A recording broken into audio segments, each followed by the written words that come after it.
நம்ம இப்போ வந்து இன்டர்கான்டினென்டல் ஹோட்டலுக்கு வந்து ரீச் ஆகிட்டோம். அப்படியே என்டர் பண்ண போகிறோம். பார்த்துட்டே வாங்க. என்ட்ரி எல்லாம் ரொம்ப அழகாக இருக்கும்.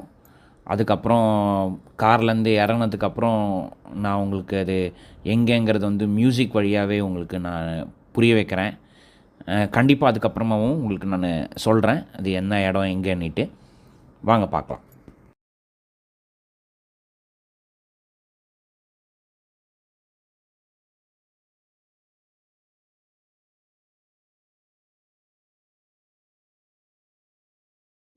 வண்டியிலேருந்து நம்ம இறங்குனோடனே ரொம்ப அழகாக வெல்கம் பண்ணுவாங்க.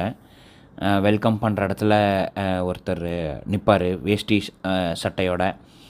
அவர் பார்த்தா வெளியூர்க்கார மாதிரி இருப்பார். நான் ஃபாரின்லேருந்து வந்தவர் மாதிரி இருப்பார். ஆனால் அவர் நம்ம நாட்டுக்காரர் தான், கொஞ்சம் வடநாட்டுக்காரரு. ஆனால் அவர் தமிழ்லாம்